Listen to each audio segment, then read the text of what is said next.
it is time again to be ranking albums from 2025 into a nice, neat tier list. This video, I'm going to be looking at 2025 summertime albums that have come out during the midst of the summer, and ranking them into a tier list for you here. If you are looking for other albums that have come out this year and you want to see my thoughts on those, well, they may be in other videos. I've done a couple of tier lists already on this channel throughout the course of 2025, so they might be in those videos, so make sure you click those, have a look around on the channel, try and find those as well. And as ever, some of these albums in this video I've talked about already in other videos too. So again, if you want to see more detailed thoughts, some of these albums will have full length reviews somewhere on the channel that you can find. And yeah, basically that's going to be the video. Hopefully you enjoy it. Hopefully you disagree with nothing, because that would be great for me. No, you're going to disagree with some things, I'm sure. And if you do, let me know in the comments what you think. What are your favourite albums of the year? How would you rank the tier list? And if you want to show me how you do it, well, you can make your own as well. Click the link in the description, make the tier list, share it with me on Instagram, Blue Sky, Twitter, wherever you follow me.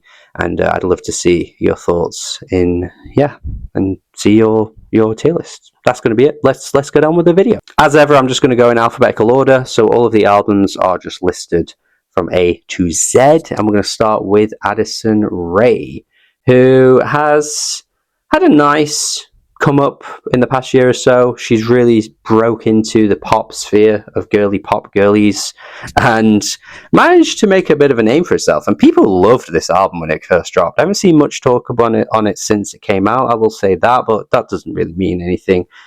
Generally, I know a lot of albums come out and the plethora of releases is just insane some weeks. Like, it's crazy. So it's really hard to know what albums stick around and what don't based on that. But I think this album's sticking around for a lot of people.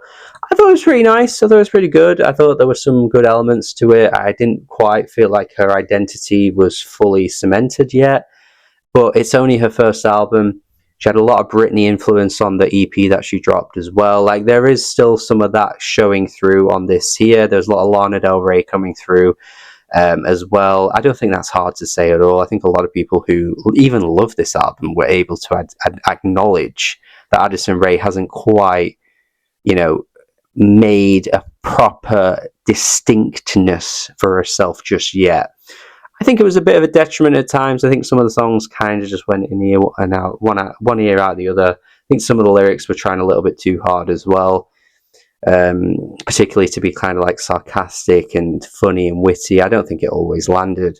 It was all right. It was okay. In a year's time, am I going to be thinking about this album? Honestly, probably not. I don't know if it's got much longevity to it, but for what it was, I thought it was all right. And you'll be surprised to know that for the first time ever, I enjoyed an Alex G album, guys. I enjoyed an Alex G album. I have not understood what the hell the hype with this guy is since he broke through into the indie circles. I've liked the odd song here and there. There were a couple of songs on, what was it called? House of Sugar, I think it was called, in 2019. A couple of nice tracks on that, but I thought most of it was just piss, honestly. And then his last album had my favourite song of his so far, Runner. I think that's a really good song. So that was like, okay, Alex, you're starting to get me on board a little bit. And then this new album, I enjoyed from start to end. I thought it was good. So there we are. We've had some progress with the Not Real Music Alex G war. I'm kind of bending and kneeling down to him a little bit. Only ever so slightly. But yeah, I thought it was pretty good. Some really good tracks on there as well, particularly the first run of songs. I thought that was a really stellar little section. Then it kind of meandered into his usual kind of acousticy meh stuff that doesn't really land with me and felt like stuff I could hear from other places. But yeah, I thought honestly it was decent overall. This Benson Boone guy, bro, what are we doing, man? I'm just like fed up of this. I'm just fed up. This Benson Boone obsession on both ends, actually. Like, the people that are acting like he's the worst thing ever, and then the people that are acting like he's like the newest exciting rocker in the world who does backflips and he's so exciting. There's just like no amount of backflips that can make this music interesting, man. I'm sorry, man. But on the flip side, I don't think it's all that bad. The Moonbeam Daydream Ice Cream Bullshit is truly one of the worst songs of the year, though. That is horrendous. Awful vocals. I think it's quite funny how he's so desperately trying to be Freddie Mercury and he ends up being more like Brendan Urie. I find that very funny. Like, this shit sounds like some really like late Panic at the Disco stuff more than it does like classic Queen, honestly. And the late Panic at the Disco stuff is not good, so you don't want to be touching any of that. But yeah, I'll put it in bad. It was not good for me. I just felt like there was no originality to it. Like with Addison Rae, where I was saying it felt a little kind of derivative in places. The album didn't suffer massively from that. This album, trying way too hard to be other things, just makes it suffer, and it just makes me not know what I'm trying to get. And the lyrics, man, I don't know if someone else is writing his lyrics or he's trying to write his own or what, but they have no like idea on how to just craft something original. It's all cliche. Not feeling it at all. Caroline, I've tried again with this band, still not really seeing it. I'm just not a fan of it at all, really. Yeah, it's one of those albums I feel like I'm trying to be forced into feeling something, and I just feel nothing. That's kind of how I feel. I am still skeptical of this Rage sound, generally. I think there's been some good stuff that comes from it. I think it's mostly been kind of whatever and skippable, really. And, you know, very easy for people to just call you Unk because you're a bit older and you're not really liking the new sound that all the kids are liking. But let me tell you right now, guys, I liked a lot of crappy pop punk when I was that age. So I think this Rage stuff you will grow up from and be a bit embarrassed that you were liking it, honestly. I have a really strong, firm take about that in years to come. I don't think this is going to really age too well. And man, this Che album, his vocals were awful, bro. I could not sit through that. It was so long too. Hideous kind of like to it all. Just no. And yeah, we'll see how this Rage sound goes, but I think it's reached a point of like real like it's hit a wall for me. Like listening to some of the albums that have come out this year in this sound, I've just lost that excitement that I had initially for it, and I'm just not really feeling it. Clips. I mean, what can I say, man? I've already done a review of this on the channel. I've already talked about it already in full length. What a comeback album this is. This is up there with the very best comeback albums you can get in music. Yeah, just so good. A couple of Pharrell hooks I could have done without, but on an album of like, what, 13 songs or whatever, 2 times where Pharrell kind of kills the vibe isn't enough for me to ruin the album, honestly. Think, yeah, everything that they were executing with the rollout was great. It matched the power of the album too. A lot of the lyrics, a lot of the delivery was just so sharp and on point. And when these guys are still doing this in their 50s is crazy, honestly. Most rappers in their 20s aren't even at this level. And yet they were putting out one of their best pieces of music so late in their career that, you know, like, man, even more made more crazy when you think that Malice kind of like completely retired from rap. Like, people forget that. And yet he's come back here with his brother sounding at his very best, at times even sounding better than Pusha T, honestly, and just coming through with some of the best music of the year. So bloody good. You cannot take that away from Clips, man. Yeah, fantastic. Wouldn't be even mad to see anybody putting in an album of the year contender. I wouldn't be far away from putting it there. But yeah, for me, excellent. It's so good. Dev Lemons, I've been kind of fond of what Dev Lemons has been doing. I'm interested in the sound. I think there's a cool combination of elements, but at times this album felt a little awkward for me. I've only given it one listen, so this is very early brief thoughts, given the fact that it has just come out and I was recording this. You know, I haven't had a huge amount of time to listen to every single new release that has just come out this past weekend. But yeah, the Dev Lemons, there was just some really like irritating elements to me, man. Like some of the way the vocals clashed with the instrumentation and stuff. I could see what she was trying to go for, but I thought for the most part it didn't really work. So I'll put it in there. Yeah, not really massively keen on that. This is one of the most underrated albums of the year, though. Factor, some really, really great, like freaking, what do you call it? Like jungly elements and footwork elements and juke elements coming together to make this really like slick electronic release that's just super fun, super vibrant, and super like accessible and just really, really fun to listen to. Yeah, I mean, I put it there. It's actually very good, to be honest with you.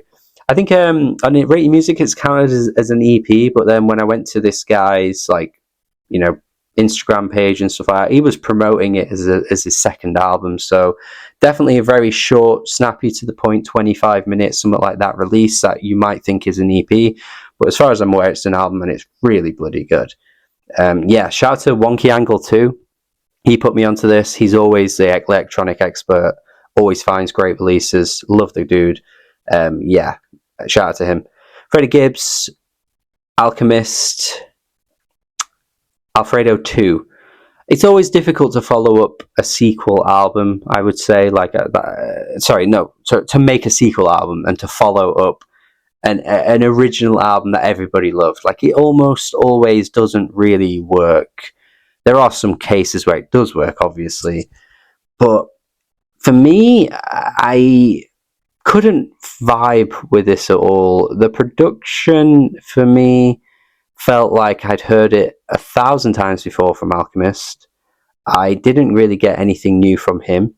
I thought Freddie's rapping was alright, but again, at times it did feel like he was filling up space with just random lines that weren't that great and weren't really that insightful or interesting. I think he was doing his best with what he had, though, because I think the production didn't make him pop in the same way that the first Alfredo did. I thought the first Alfredo did have good production. It's not touching the Madlib production from Pinata or Bandana, really, but Madlib is Madlib. Like, come on, you can't really make that comparison. That's pretty harsh on anybody comparing anybody to Madlib. But what made like Pinata so good was just how ferocious everything felt. Everything felt so grim. Everything felt so grimy, and the beats reflected everything Freddie was saying and everything he was able to like deliver. There was a punch to it, and the beats matched that punch. And I just didn't think this album had any of that. Even the Anderson .Paak feature, man. You guys who follow me should know I love that guy, but even that didn't do much for me. So yeah, it's not bad. I'm just putting it there for now. I'm going to put it in meh, but I couldn't really get with it, honestly. It was just whatever. Haim are so confusing because they have all the elements in the world to make like one of the best albums of any year whenever they release. And it always just comes out fine. I don't get it at all. Like, I don't get it. Their singles are outrageously good. There is so much talent there. There is so much chemistry between the sisters. And the vibe and the style of what they do feels so fresh in the modern day of music. And yet every time you get past the singles, the rest of the album is just meh or okay or whatever. And this is kind of borderline meh, honestly. Like, I can't really find myself coming back to anything other than a couple of those singles that were really good. Yeah, I'll put it lower down, actually. I don't know. It is... that greatest hits album is going to be fantastic, but I don't know why the album experience never lands.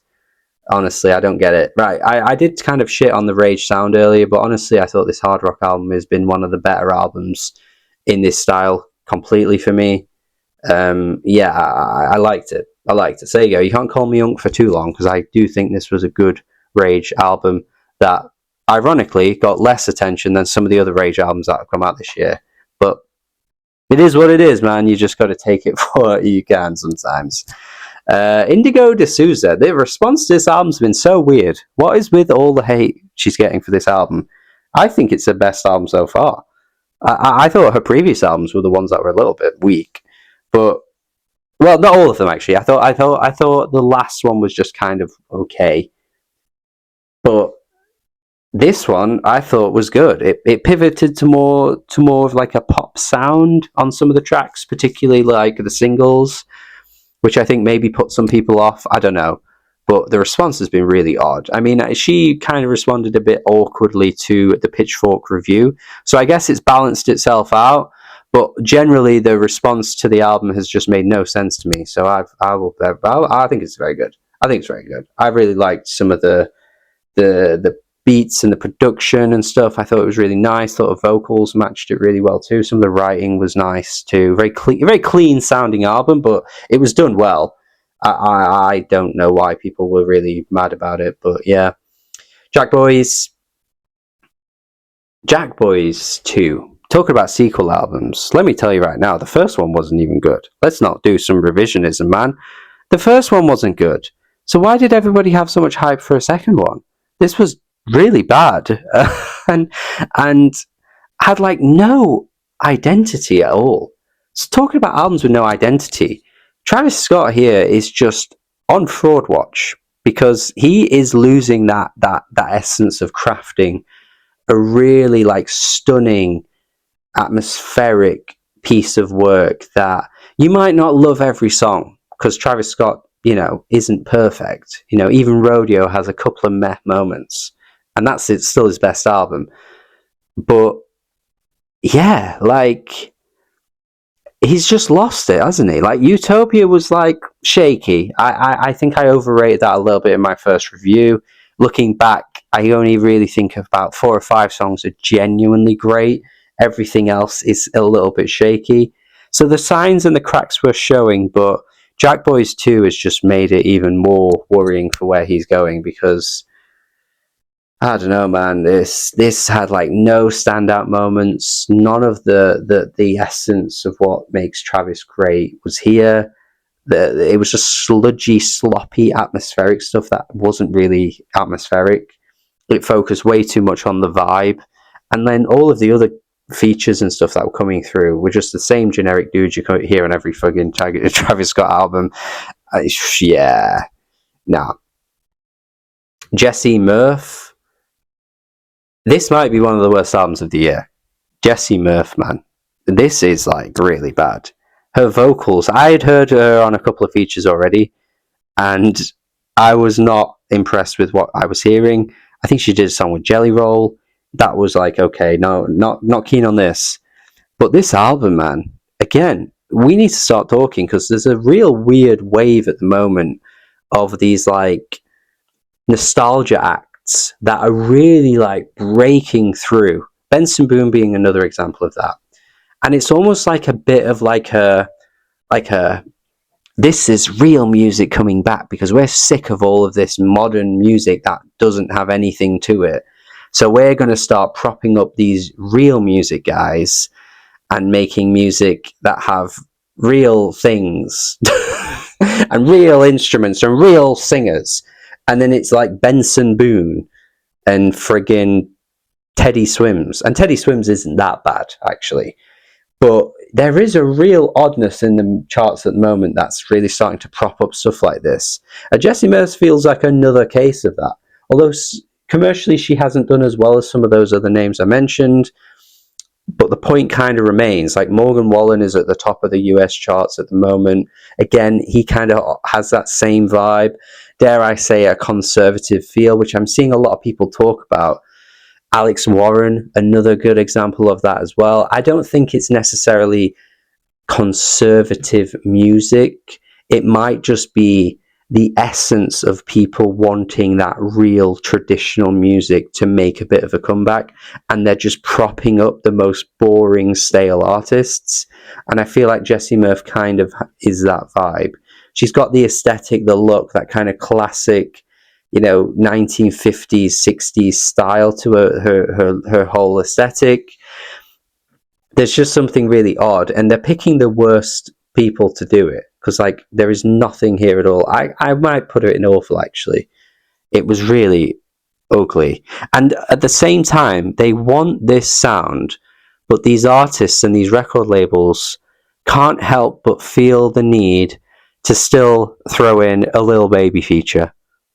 Because of course they do. They want that aesthetic, that rich rawness of the old sounds of old music, but they still want to like kind of, hop on the trend of what's currently trendy and have like the biggest current rapper on their album. You know what I mean? And it's like an awkward combination of sounds. It just made no sense for him to be there. Yeah, no. All right, let's keep going. We got Jim Legacy next, which I absolutely loved. I gave a really, really positive review on the channel. I found it to be super replayable, super addictive, and has all of the elements for a truly great modern artist that knows how to be versatile and keeps everything tightly knit and has a good sort of understanding of how to make those styles blend together and put them onto one release, and it all kind of fits. There's some like Afro beats and dancehall stuff with the UK hip hop sound, and a bit of like indie rock on there too, and just straight up pop stuff as well. It all really works. I was a massive fan of it, and it's yeah, definitely for me at the moment an album of the year contender. And if you've been keeping up with these videos since I've started doing them in 2025, you will know that there hasn't been too many of these. So that is high praise for me to be giving that out for Jim Legacy. And I know it's technically a bloody mixtape, but I don't really care. In the modern day, the difference between a mixtape and an album is more blurred than it used to be. So I'm not really going to get too caught up on the semantics of it, really. It is just fantastic. Has some amazing tracks on there, amazing sampling techniques as well. Like if you're a sucker for samples, check out some of the stuff he pulls off on this album. It's so good. Love it. And another great album, may as well keep going with the great stuff, is Ego Trip from John Michelle and Anthony James. An album that just really goes and shoots for something huge in its production style and manages to pull it off. Some of the production I did think was a bit overly done, but it didn't really seem like a massive detriment to the album, and it really worked well. I thought the rapping was pretty damn good throughout as well. Very heartfelt, very committed to that chipmunk soul sound of like the 2000s. That kind of Common, maybe Kanye West era is very much a massive influence here. I thought it worked really well. Swag from Justin Bieber, I was kind of indifferent towards, but I appreciated that it had something quite unique about it, in that it's one of the really first mainstream releases to tap into that McGee sound. And there are production credits coming from the likes of, I think McGee is on one of the songs or a couple of the songs. There's also Dijon that's producing a lot of this album as well and is a feature on one of the songs. So Justin Bieber isn't completely ripping off that sound. He's clearly picked the guys who are a huge part of that scene to craft this album, but ultimately it's Justin Bieber doing that sound, and I cannot for the life of me imagine a world where I'd want to hear Justin do it over McGee or Dijon or anybody else in that scene that's doing the sound way better. And as ever, it's Justin Bieber, so some of the lyrics are absolutely trite and cringe. And as ever, it's a Justin Bieber album, so it runs on for like an hour and however many minutes, and it just doesn't need to be that bloody long. I can't remember the exact runtime, but that's besides the point. You know what I'm trying to say? It's just overly long. By the end of the album, he runs out of steam. He doesn't know how to keep this sound interesting from start to end. There's a clear Frank Ocean blonde influence as well, which again, no disrespect to Bieber, but he's never been the type of artist that I would ever choose to pick over those names when they do it infinitely better than him. And then there's the bloody Drewski skits, which are embarrassing. Telling a white guy that your soul is black is just weird. He doesn't say it in a particularly funny way. And honestly, from the bits I have seen from Drewski over the years, I have thought he was quite funny. Like, I have been entertained by bits and bobs here and there from him. And yet, he just doesn't really translate any of that comedy to these skits, and they're trying so hard to be funny as well. Like, no man, this ain't the College Dropout or Late Registration. Like, you've got to really sell it if you're going to be funny. Like, this is not it. So yeah, I don't think it's bad, but I would definitely say meh. I will say though this, I did like Daisies. That is probably the only song I would happily go back to and play and enjoy it. It's just Justin Bieber in big doses just doesn't do it for me. K Tempest, has over the past couple of years, I believe, come out as transgender, and there is a lot of really like politically charged lyrics about the way transgender people are treated on this album, particularly on that opening track, which is ferocious. And I have been huge on K-Tempest since Everybody Down. And for me personally, I think this was decent, but you know, I wouldn't put it at the top tier of great K-Tempest releases personally. If you're just getting into K, I could see why this would be a good entry point for you as a new fan. But yeah, it was good. It has some really interesting lyrics on it, really interesting perspectives. But yeah, I've felt since Books of Traps and Lessons, it's not quite hit as hard as it did those first few releases for me personally. That's just how I feel.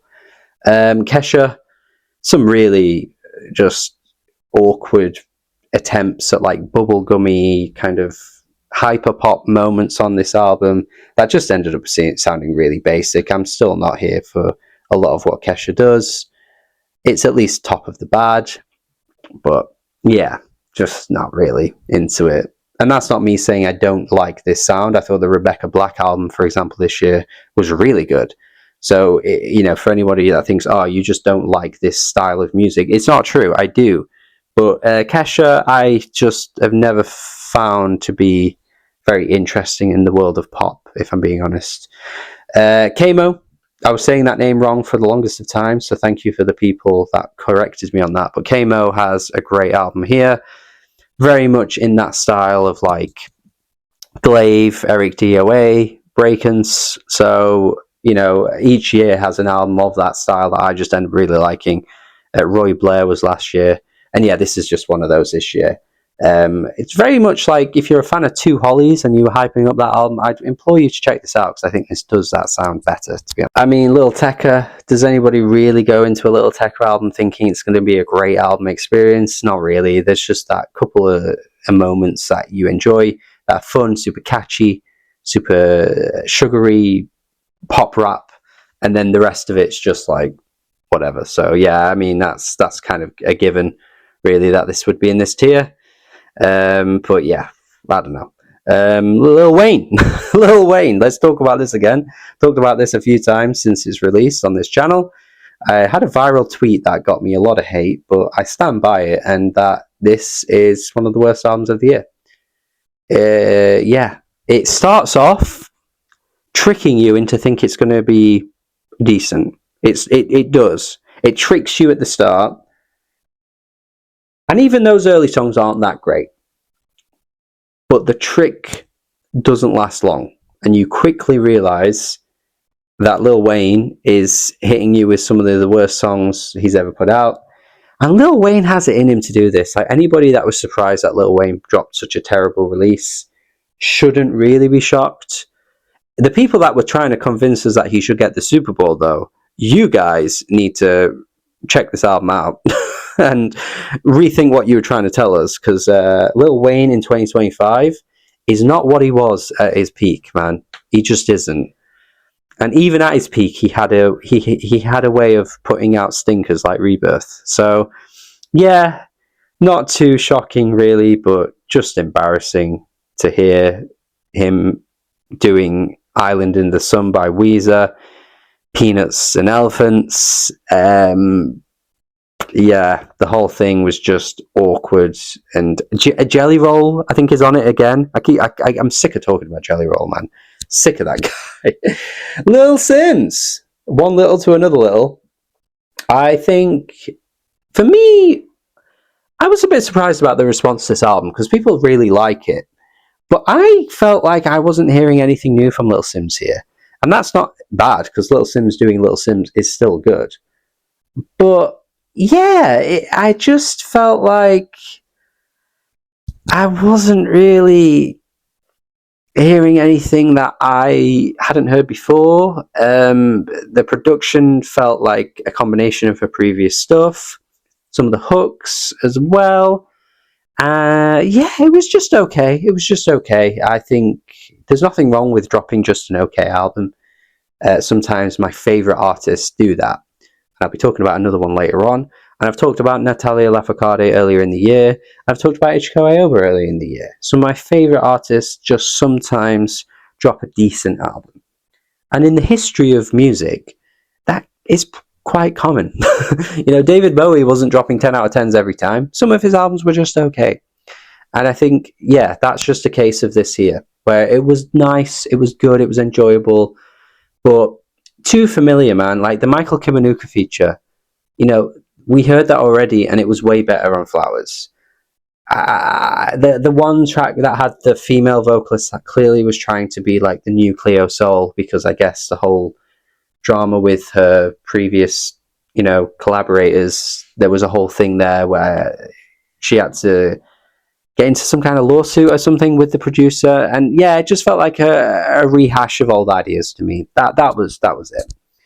Lorde, I mean, I thought I couldn't be any more disappointed than I was with Solar Power, but yeah, sometimes you get surprised, bro. This was even worse than Solar Power.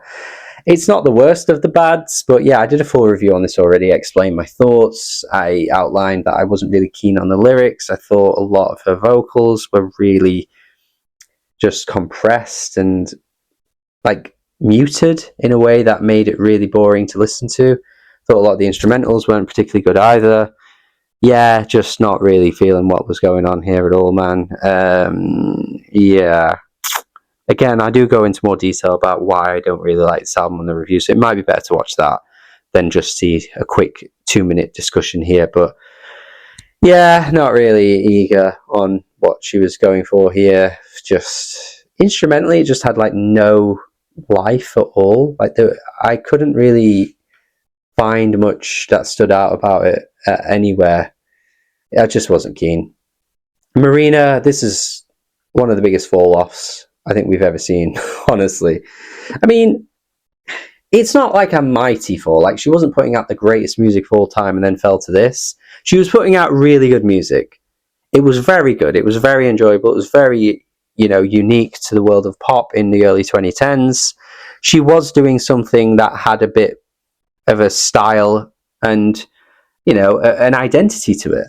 And then ever since Love and Fear, I just don't know what's gone on. But some of the writing on this album is atrocious. Contissimo is just the most obvious bait ever. Every time these pop girls start to lose their credibility, they just decide to make like a like a baity anthem for like the gay community. Honestly, like it's the same every time. It's just Katy Perry did it. Like it's just so clear as day when they're trying to do that. And yeah, it's as bad as what Katy Perry was doing. Honestly, like there's no difference here to me. Just poor writing, poor hooks, poor everything. That last song is a joke, man.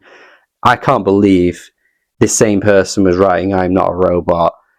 Like there's no way. There's no way. All right. McKinley Dixon, another excellent album that we've got to talk about here. Yeah, one of my favourites of the year, for sure. Yeah, just fantastic, honestly. Just absolutely fantastic. Just proving to us all that he is one of the best in the world of hip-hop right now. His albums have a clear vision. The production value is super, super high. Like, loads of different dynamics and huge beautiful moments and stunning moments and harder hitting moments as well. He has it all. He has a lot of great like bite in his delivery. He's got a lot of command in his delivery. He keeps your attention. He's got a lot of great bars, a lot of great writing. Hooks are fantastic as well. Yeah, it's as good as the Clipse album, honestly. And the Clipse album's obviously gotten a lot more attention, but McKinley Dixon is definitely one of the best rappers of the 2020 so far. There is no denying that for me. I can't see a world where he wouldn't be at least top 5. Easy, man. Easy, easy, easy. Metro Boomin, again, similar to the Dev Lemons album. Do keep in mind these albums have quite literally just come out as of recording this video. So I've only given them one listen each. So it's very raw early thoughts. And I really appreciate what Metro was doing with the style. Like, he was clearly trying to bring back that 2000s era of southern rap, southern trap, that really classic era that really a lot of the newer fans of the genre who maybe only listen to like Future don't necessarily have that reference point for those classic days. I'm not saying everybody doesn't. I'm just saying maybe the younger fans don't have that reference point. And Metro Boomin is, doing a good job here of trying to reconnect that sound in a modern context, which I really appreciate. The problem is I just didn't enjoy it. So all the positive things I said there, I just couldn't get into it, man. The same dudes he has on all his albums pop up again, even though he tried acting like it was going to be a new cast. I don't know if he was trolling when he said that. Maybe he was doing a whole Tyler, the Creator thing and just trolling his fans before an album comes out or something. I don't really know. But yeah, just bored of the same flows. Even him doing like this nostalgic thing, he didn't commit to it hard enough that made it feel like I was listening to something completely new, because it's Metro Boomin, and I still think he wants to keep that raw like identity with those same features, because he doesn't want to completely change it up to scare and alienate too many people. But honestly, I think if he'd committed harder, it would have been way better. So I don't know, man. I did quite like, though, how he recontextualized the Metro and all of his little producer tags in this sound. I thought that was really cool. Nice little Easter egg there that he found a cool way of throwing in that producer tag, and yeah, changing it up. That was cool. Miley Cyrus, don't hate, man. This was fantastic. Definitely one of the best albums of the year for me. Very surprised at how good it was. I don't want to sound like I'm giving her backhanded compliments, because obviously I've never been a fan of her, so you can't be too surprised that I'm coming into this being like, I can't believe I like this, because I just didn't really care for her. But somebody told me in the comments that she had some kind of vocal throat surgery or something, and you can tell that her voice is different here. It's not quite as nasally, it's not quite as grating or as like gravelly as her previous albums. And she has a lot of range, and she finds a way to, again, recontextualize her vocals over different styles of instruments and, different styles of production. You've got Walk of Fame on here, and you've got Something Beautiful on the same album, and you've got Easy Lover, which is this kind of like 70s classic rock sound, which is really cool, and she sounds great over it as well. So yeah, there's some rockier instrumentals that I think work really well for her. She has tried that before on Plastic Hearts. I never quite fully, engrossed myself within all that. I thought it was just fine. But yeah, it feels really fresh. The production credits are some really spectacular producers that have worked with all kinds of different artists. So I think that's really helped make the album pop and stand out and sound really stylish. Yeah, I think it's great, man. I think it's great. As do I think this Nada El Shazly album is too. I think this is a really beautiful, serene, tranquil sounding art pop album that has these trip hop elements to it as well. Yeah, honestly, anybody that's a fan of any of the things I just said there, please check this out, because this is truly one of the most underrated and overlooked albums of the year so far. Let's keep going. I apologize, these videos do tend to run on quite long, so I do hope you're still enjoying it and still sticking around. Pierre Bourne, another guy that's just lost the sauce. Pierre Bourne, I don't know what it is, man, but there's not anything fresh or unique about what he's doing here. I loved The Life of Pierre 5. I probably rated it higher than anybody else, because nobody else seemed to really like that album that much, but I thought it was fantastic. I thought the sampling and the transitions with the beats and everything just had this really unique feel to it that had this really cool atmosphere. Speaking of Travis Scott earlier, like with the atmosphere thing, like I thought Pierre was fantastic at making these transcendental atmospheres sound really like addictive and replayable, and all of that's just not here now.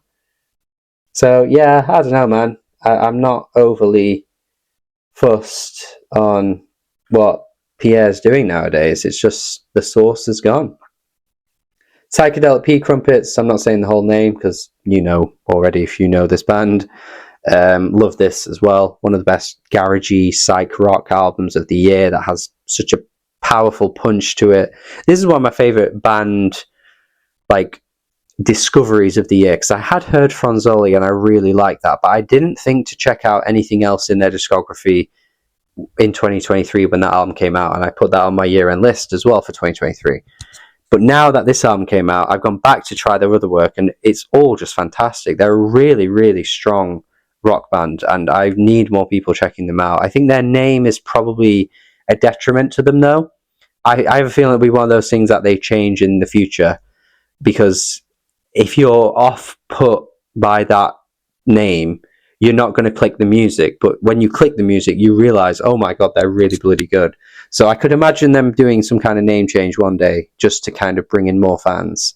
You know, like F Buttons did, and AJJ did. Loads of bands in the 2010s had these like really, you know, controversial band names that they needed to rechange to get more fans. I think they could do that one day. I just want them to have more fans, man. I think they're great. Pulp with an album that was a bit under the radar, honestly. It did reach number one in the UK because they're a massive band in the UK, but I didn't really see anybody review it or talk about it. But yeah, it was good. The first track is fantastic. One of my favourite songs of the year, Spike Island. Check that out. Really love that song. But yeah, the rest of the album was just okay. It was just fine. It was alright. It was alright, you know. Didn't really live up to that song, but a great single that is. And you should probably expect to see that on my year-end list, because I did love that song. But yeah, it was cool. It was cool to see them come out. I also quite like how the album cover reminds me a lot of that Muse album cover as well. So I don't think they meant to do that, but it's just quite funny how close they are. Or also like a what's that other band? Friggin' Dope Smoker. That album cover kind of reminds me of that too. Anyway, Quedeca. Let's get on to Quedeca, bro, because there is a lot to say here. And I don't want to speak in a way that makes me sound like I'm hating on the fans who like this album. I don't like doing that in my videos. I don't ever want to try and speak down on people and tell them that they can't enjoy it. I hate that kind of attitude that sometimes you see when music is discussed. But it's really difficult not to bring that up, because the fan base for this artist are really gassing him up in a way that I'm so shocked to see. Like, this album is already in the top 50 all-time and album of the year. Like, it's just absolutely wild. And it's really hard for me to not hear what he's doing and just think it's all right. Like, it just sounds all right to me. I'm just a little bit confused and baffled by it all. And yeah, it's similar to Scrapyard, where it was like, I'm hearing an homage here. I'm hearing an artist do a style that feels very similar to the kind of like Aries, Breakins sound. Breakins is on that Scrapyard release as well. You know, that kind of like that sound that's really been brimming in the sort of underground in the 2020s. And even though it's very new, and it was only like, you know, last year that he did it, it still felt like it was an homage to that sound. And even though he's a modern current artist, he's not doing like a nostalgia thing 10 years later.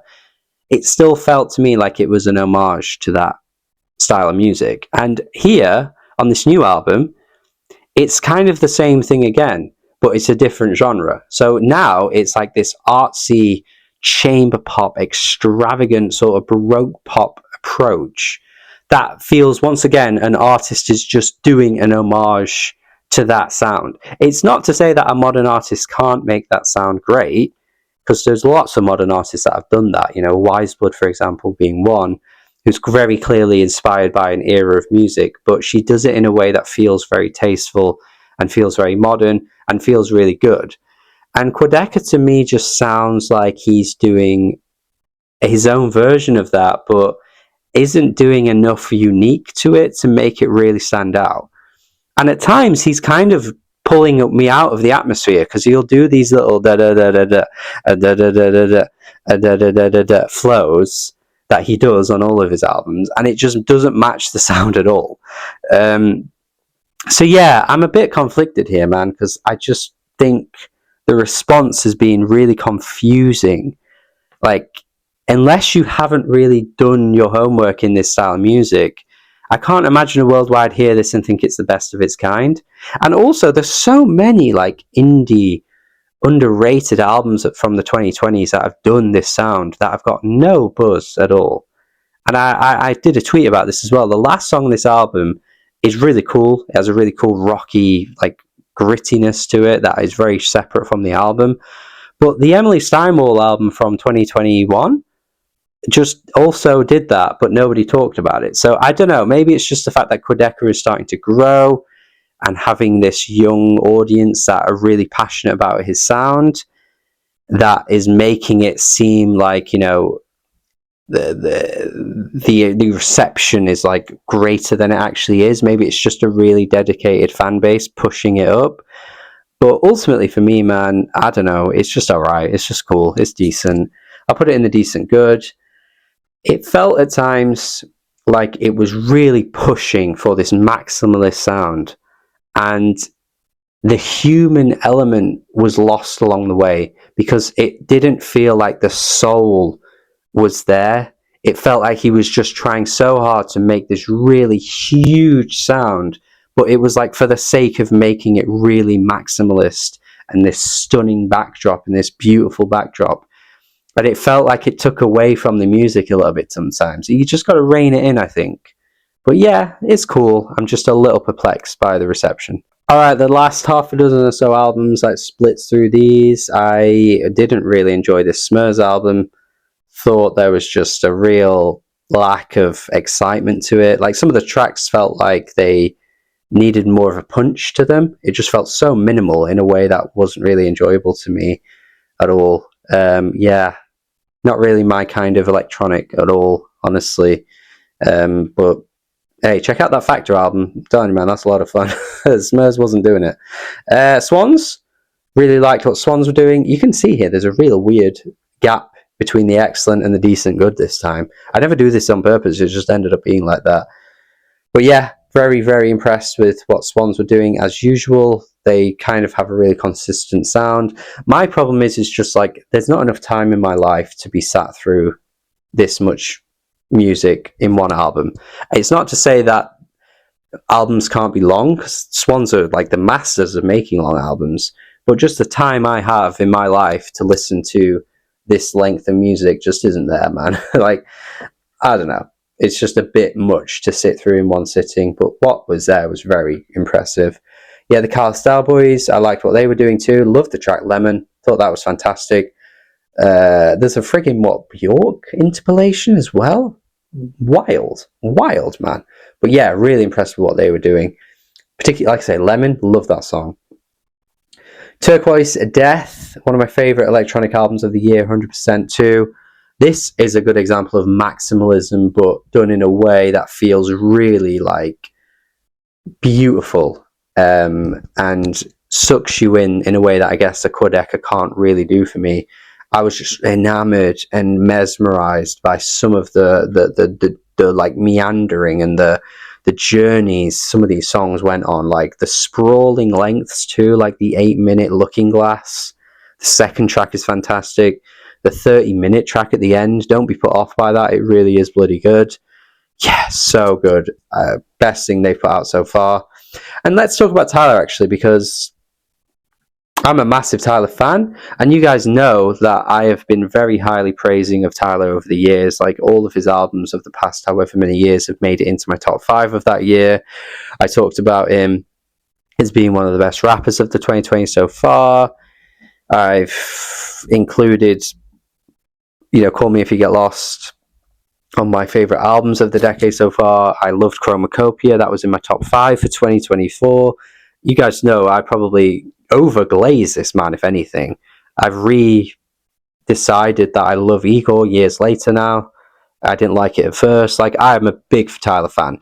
And I was very much on board with the premise that this time, guys, you just got to move, you just got to dance, you don't look at your phone, get on the dance floor and lose your inhibitions, and I'm just going to let you have fun. I was on board with that massively. And I think it succeeds at that. It does succeed at it. But for me, I was just like, for Tyler, these songs are just rehashing old Tyler songs and doing them to a less exciting extent. in my review, for example, I talked about how Stop Playing With Me is like a less harder hitting version of What's Good from Igor. There were tracks on this that reminded me of Sticky and Ratata from Chromacopia. Some of the harder hitting bangers reminded me of Call Me If You Get Lost. Some of the dancier, fun tracks reminded me of tracks from like Flower Boy and Igor, or even Chromacopia, which had songs like Darling I. Like, I think the premise of the album is good, but I think Tyler needed to really make these songs stand out separately from his other albums, because it just felt at times for me that we were getting rehash versions of that. I also said as well, like, if you're going to go full dance and full fun, be less Pharrell and maybe more Max Martin, because I want to hear Tyler do that. Tyler has it in him to do that. Tyler has it in him. He's an incredibly talented producer. He does all of his own stuff. Like, he has it in him to go full dance mode if he really wanted to. And I don't know, it didn't quite deliver for me. It's still good though, and it served its purpose, and it did a good job of what it was trying to get across. But yeah, for what Tyler's usual standards are, it was definitely not at that top tier echelon of his work, which is a shame. Anyway, kind of explain myself well enough there, I would say. Wet Leg, again, another decent one from them. I thought their debut was more, I guess, stylish. They had a bit more edge to them. Some of the lyrics were really funny. I think they lost a little bit of that on this album, but it was still good. And a lot of people did not like this Yule album, but I actually really, really liked it. It was very much bordering on excellent for me, actually, but ultimately I decided I would stay in the very good. Yeah, I mean, it's not as creative or as, you know, future, I guess, forward thinking as the Soft Scars, but I still thought it was good. I really liked it. I liked the kind of 90s elements that were bleeding in, but had a really cool approach to taking on that sound. It didn't feel like it was stuck in the past as well. It didn't feel like it was just doing an homage for the sake of it. It felt like it was doing it in a really good way, and I had a lot of fun with what she was going for on this album. So yeah, very much into Yule. Yeah. And that is it from me. Going to end it there. Don't want to make this video last even longer than it already is. But hopefully you guys who enjoy what I do stick around for this type of content. And yeah, get a feel for what I think of these albums. And hopefully you agree, disagree, or whatever. And you can let me know respectfully in the comments how you feel about these picks. What do you think my worst opinion here is? What do you think my best opinion here is? And what would you rank these albums, and how would you rank them? Let me know. Make your own tier list. Click it in the comments, in the description box, sorry, and then tell me in the comments. And that's going to be it from me. Make sure you check out my Patreon membership page if you want to support me over on there. These videos take a lot of time, and this is not a full-time thing for me, so I would appreciate you guys supporting me. Do have a good day. Subscribe if you haven't already. Goodbye.